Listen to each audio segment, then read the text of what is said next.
Welcome back, everyone. This I took a little break, but I'm back to releasing hopefully roughly daily prep uploads on the France topic. I also just interviewed the chair of the PF wording committee, who also worked on wording this topic and sort of picked his brain on it. So if you haven't checked out that video, I think it's quite informative, and he also talks about some of the arguments that he expects on the topic. Um, Finally, I've been talking with some people at different camps. A lot of camps for PF are already in session. And so I've been sort of putting out the feelers to investigate the direction that the topic is taking at its inception. And so along those lines, I've prepped a few different things for today. The first one seems to be a very stock argument on the AF, which we kind of expected earlier, is some pro-lif arguments. The AF is basically we deter Russia and we prevent worse ways of deterring Russia, right? That are less effective and also will backfire. So things like proliferation. The most likely candidate for status quo proliferation is Poland, based on all accounts. Um, Even they, I have some blocks at the end of this document, but even they, I think, are somewhat unlikely to proliferate for a lot of different reasons. But here is the aft scenario that I've written. One thing that I really like doing in international relations arguments like this is creating a double bind. One of the most common responses to a prolif scenario is like, no, they won't prolif, they don't have the capacity or they don't have the incentive. And actually, these are kind of the only two ways you can answer such an argument. If you prove that they have both incentive and capacity, then in debate land, you prove that they will do it. Um, However, one of the best ways to prove that they do have the incentive to, because capacity in Europe is pretty easy, is to prove that if they don't, something worse will happen to them. And this is strategically valuable for two reasons. One, it very tangibly proves that they have the incentive. It's a huge push factor toward nuclear weapons. But second, it means that you can kick the link and go for the double bind, basically. So what I mean by that is if they do prove that they have like nine answers that say that they don't have any incentive to proliferate or they don't have any capacity, more importantly, to proliferate. Then you say, okay, fair enough.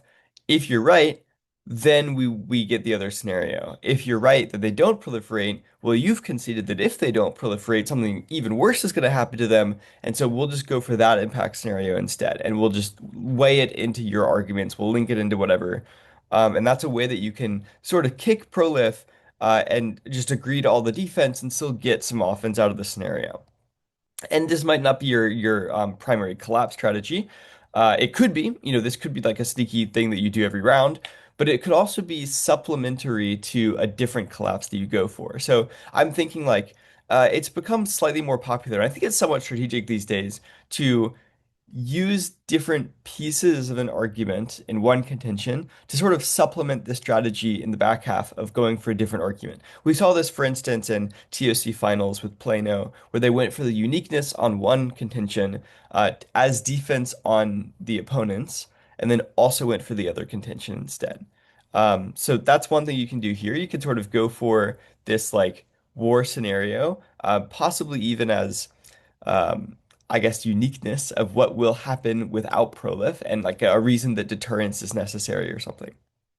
Okay, so let's look at this double bind nuance. So we have these cards are not great. These are like the very first ones that I found that at all are relevant. One thing that I'm trying to do on this channel is not power tag, which ironically makes it harder to write arguments. So you won't see me writing arguments that like are very, very explicit with cards that just say like, yeah, this is definitely going to happen because those cards don't really exist. And when they do exist, they aren't by very good authors. So I'm really looking for like the most true things. I'm looking to find cards and then figure out what to do with them rather than, maybe later in the topic, I'll start writing more explicit prep that's a little bit more fake. But right now I'm looking for the truth of the matter. So the closest things I found to an actual Poland prolif scenario, we've got a card that says that like Poland is maybe legitimately worried about war. They are clearly acting as if they're legitimately worried about war with like more than doubling their army, for instance. And this evidence from a previous topic from the Baltic topic says that yes, this is a likely thing to happen. Miscalculations are the most likely when a security broker seems to be pulling away from an alliance commitment, like the US maybe arguably is currently doing in the status quo. This is nice as well because it frames it as miscalculation, so it flips some of the escalation claims on the negative. And then finally, here's the big card that's just the link. It says that Poland could seek its own nuclear weapons, or it could turn to France. The card actually says like Poland has three options. It could either one, seek its own nuclear weapons, two, do a NATO-style nuclear sharing arrangement with the US, or three, turn to France and the UK for an extended nuclear umbrella. This is a bit of a problem for this scenario because you could just say, maybe in the status quo, we're trending toward Poland doing the third option and turning to France and the UK for extended deterrence. Or even this is like a general practical solution, whatever. Because the card does seem to frame that as like an option that is not mutually exclusive with prolif, but like could solve prolif. You just need analytic reasons why that's not really enough, or that's less likely to solve their prolif ambitions compared to a nuclear sharing arrangement. But yeah, this card says they might go for their own nuclear weapons unless they obtain nuclear weapons somehow through a nuclear sharing agreement, through basing in their country. Um, and that might potentially solve their ambitions, which kind of makes logical sense. Like why would they need their own nuclear weapons if they have sharing from other countries? That said, this is a very common AF argument. I think it is, like most arguments on this topic, not that great. So here are some responses. The best response, I think, is this card right here that says they just don't like there is no evidence that says Poland will be satisfied with a nuclear sharing arrangement, and if they get a nuclear sharing arrangement, will not then still proliferate or still have ambitions to proliferate. I think it's logical to say that, but there's no evidence that says that whatsoever, at least explicitly, and there is evidence that seems to say pretty explicitly that that's not the case. So in response to France's original proposals, the Prime Minister Tusk was saying that like we were interested in it, but we really need to know what it means in terms of control over these weapons. We need to be sure that it is in our hands and we make the decisions because we saw what happened to Ukraine. So we want our own nuclear arsenal. So basically, he's like, yeah, I mean, it would be cool if we had French nuclear weapons, but if they don't give them to us, if we don't make the decisions about using them, then we're still going to want our own nuclear arsenal all the same. That's what's important to us. And so that makes it seem to me like, okay, if they get a nuclear arsenal from France, in all likelihood, this is what the next card says. In all likelihood, the nuclear arsenal they get from France is not going to actually allow them any authority at all over nuclear employment, which means they're just going to be like, okay, fine, well, then we're still going to develop our own nuclear arsenal because what we want is to be able to make the decisions about our own security, which makes sense. I think it's totally fair. And so if you read these two cards together, or even just the first one, really, I think that it's clear that these are not mutually exclusive options. And indeed, there's some other cards out there that say that like among a lot of these options, Poland doesn't really see them as mutually exclusive, and they might just pursue multiple at the same time. So I don't know that there's actually solvency on this argument.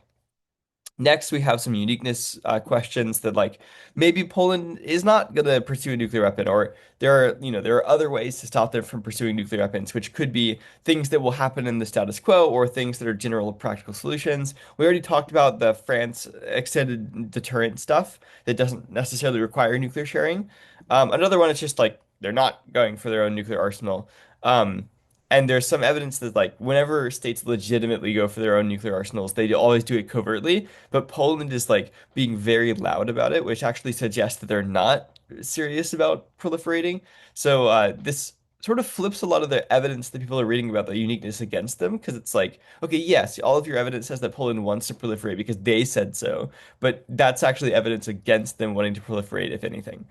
And then, of course, we have some other random responses like there's no impact, which is honestly an underrated response. I think this is one of the most true responses here that, like, I don't really know why. Like, people are so loose on the warranting for why this will, like, either A, spark war.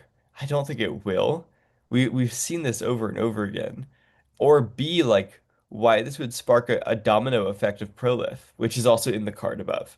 Like why in the world would it spark a domino effect? And why would that domino effect be at all unique? Like it seems like to me, if I'm a state and I'm thinking about getting nuclear weapons, I will calculate, like, is it more beneficial in my current security environment to get nuclear weapons, or would it be more harmful? And I don't know why, like, like, what is the scenario? Like, I don't know. Like, Saudi Arabia is like looking over at Poland, and they're like, we will proliferate if and only if Poland proliferates. Like, why would that affect them at all? It doesn't seem to make that much sense. And I actually added a little turn here that, like, if anything, like Saudi Arabia looks at Poland proliferating, they see all of the sanctions they get hit with. It's like a fresh reminder of all the costs of proliferating. And you don't get as much of a reminder of the benefits, at least not immediately, right? Because the benefits are like non-things. The benefits are like non-war, which you can't really visibly and tangibly see because you don't have access to the counterfactual world in your imagination. So if anything, I feel like this is like a harsh reminder of why you shouldn't proliferate if Poland does it. So I don't know. We'll see how that works. I think that's an interesting turn. And then finally, we have like no solvency. The impact scenario is inevitable because of Iran, because of a million other things. And then we have a million reasons that prolif increases in the app world. We talked about those some last time as well. And then finally, I threw in this card that's like, um, Germany said that they're not going to proliferate at all. Again, maybe this is suspicious because it contradicts this part here, but it's good to have in our back pocket. Okay, so that's all the Poland stuff. I've also heard apparently people are bringing back undersea cables arguments. This is kind of absurd to me because I don't really know what the heck the link is to the topic. Like, don't get me wrong, undersea cables are important. They're vulnerable to sabotage, whatever. But I don't really know why, like, French nuclear sharing solves undersea cable cutting. So I cut a few random cards. These are not related to the topic necessarily. They're just cards in the news that are recent about undersea cables. So the state of undersea cables right now is that China and Russia are being accused of cutting a lot of undersea cables, especially around the Baltic Sea, especially around Taiwan. Um, Undersea cables are important. They control a lot of the internet, especially for critical functions. So if you sabotage them, things might go bad. You might have worse communications, etc. So there are like strategic reasons to be a nuisance and sabotage cables. The argument, I guess, on this topic is like Russia is going to sabotage a bunch of cables if we don't like stop them. But I have no clue how French nuclear sharing stops them, especially because like like, I guess if anything, my opinion is that this is a disad because, like, I feel like Russia has the incentive and capacity to sabotage undersea cables more. I think they have the incentive more in a world where they are pissed off that we're sharing nuclear weapons near their border or something with like Poland. I don't really know why this is an AF argument. I don't really think it's either side though. I think that it's not really an argument on the topic at all. But if people do read this, we have some interesting stuff here. So, what is interesting here? So, China obviously thumps. Um, if we're going for just like cables lead to extinction or something like that. I don't think that's what people are going for. Probably they're going for a more specific scenario with like NATO or something. But China thumps cables in general. The important thing about cables, let's see. This is all China stuff. Oh, here we go. This is the Russia stuff, which is quite recent, July 4th, I guess. So date of my last prep update. Russia's building more ships to sabotage cables, presumably. And the problem here is that, where is it? We've got some stuff in here about plausible deniability that I'm looking for. Deniability. Yeah, here we go. So it's at the very start of this card.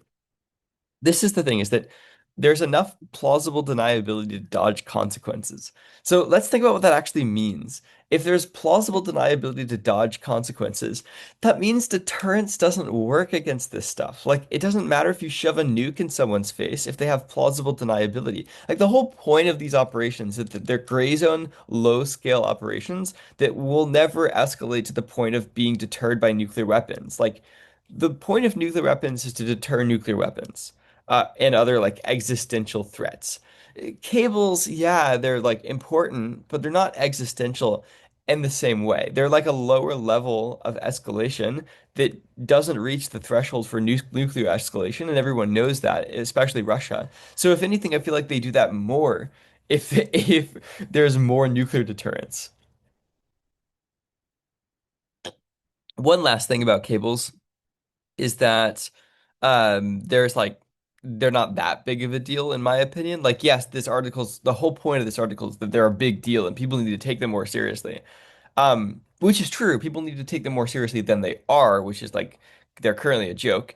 But I don't think that they're existential. Like we have things like this, like technology that's improving right now that solves emergency disruptions in internet traffic from undersea cable sabotage.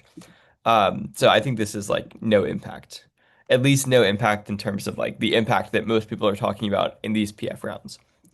Okay, last batch of cards. I cut a few things about like how EU independent deterrence will duplicate NATO structures and why that's bad. So there's some cards here that say that it will like trade off a little bit with NATO. I've heard that people at NSD, for instance, are reading a card that says Trump will like withdraw if France shares nuclear weapons. This card does not exist. If someone has this card, send it to me because this is not something that anyone is writing because it's not true.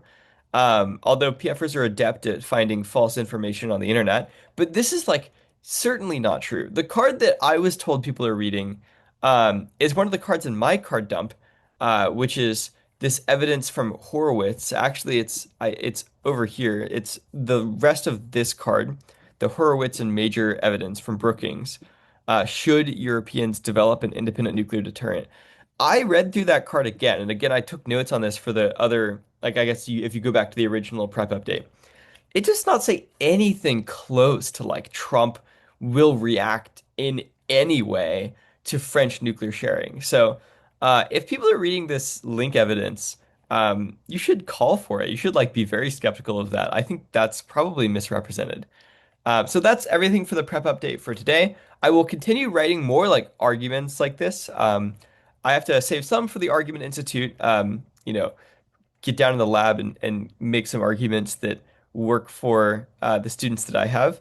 But I will publish a lot more stock stuff, maybe a little bit more nuanced stuff in the next few days for the public channel viewers as well. So y'all are fast. Damn, how are so many people already on this document? But yeah, thanks for watching. I will publish some more videos soon. I also have like five-ish interviews that are still in the tank that I've already recorded that I need to publish. So you can expect those over the next few days as well. See you later.